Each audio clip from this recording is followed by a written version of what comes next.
نجیب ایوبی صاحب مجھے جوائن کر چکے ہیں. آپ کا تعلق جماعت اسلامی سے ہے. نجیب ایوبی صاحب, کچھ آپ کا موقف جاننا چاہیں گے, کیونکہ حافظ نعیم الرحمان صاحب کی ایک ہم دیکھ رہے تھے کہ بیان آیا ہے. وہ کہتے ہیں جناب کہ عدلیہ پر حکومتی اجارہ داری قائم کرنے کی کوشش کی جا رہی ہے اور آئین و جمہوریت کے ساتھ یہ 27ویں آئینی ترمیم ایک کھلواڑ ہے. دیکھیں جی, منظور ہونا یا منظور نہ ہونا یہ الگ بحث ہے, لیکن جماعت اسلامی کا جو اصولی موقف ہے وہ اپنی جگہ ہے کہ یہ ایک آئین جو موجود ہے اس میں کیا ضرورت ہے کہ ہر دفعہ جب یہی لوگ اقتدار میں ہوتے ہیں تو انہیں آئین کو اپنی مرضی کے مطابق ڈھالنا ہوتا ہے, بجائے اس کے کہ اپنے آپ کو آئین کے تابع کریں. یہ فوری طور پہ کوشش کرتے ہیں کہ آئین کو ہمارے حساب سے سیٹ ہونا چاہیے. چنانچہ اب آپ نے دیکھا کہ پہلے صحافیوں کے خلاف ایک بل لایا گیا, پھر بل لانے کے بعد آرڈیننس کی صورت بنی, پھر اس کو منظور کرایا اور صحافیوں کی نسبندی بندی کر دی. اس کے بعد آپ آ جائیے عدالتوں کے ساتھ, تو یہ پہلے ہی کھلواڑ کر چکے تھے. اب ایک داد جو انہیں لگ رہا تھا کہ نہیں ابھی بھی کسی عدالت کے اندر کسی جج کے اندر موجود ہے, تو یہ اس داد کو بھی نکالنے کی کوشش کر رہے ہیں. تو انہیں جس جگہ سے خطرہ ہوتا ہے فوری طور پہ یہ آئین میں ترمیم کے ذریعے اس خطرے کو ریموو کرنے کی کوشش کرتے ہیں. تو ہمارا اصولی موقف 26ویں ترمیم پہ بھی یہی تھا کہ یہ ترمیم غلط ہے, اور صرف اس وقت بدقسمتی یہ تھی کہ جو لوگ پہلے مخالفت کر رہے تھے, جب منظوری کا وقت آیا اور ان کے مذاکرات اور لے اور دو کی بنیاد پہ بات چیت ہوئی, تو پوری کی پوری اپوزیشن نے 26ویں ترمیم کی حمایت میں ووٹ دے دیا. جماعت اسلامی الگ کھڑی رہی. جماعت اسلامی اس میں ہائی کورٹ میں بھی گئی, اس میں اپیل کی, جماعت اسلامی نے بات کی.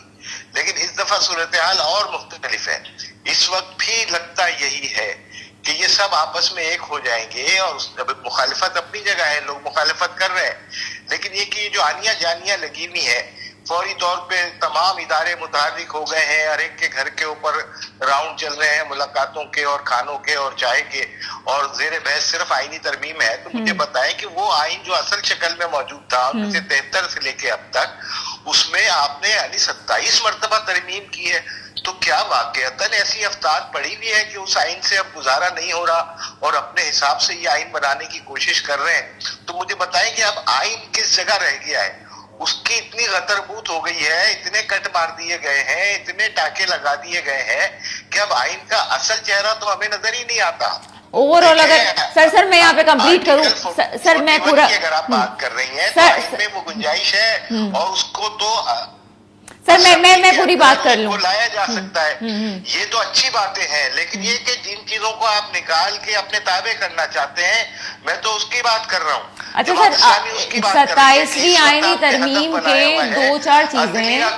27ویں آئینی ترمیم کی سر عدلیہ کو ہدف بنانے کے نتیجے میں اپنے مقاصد حاصل کرنا چاہ رہے ہیں.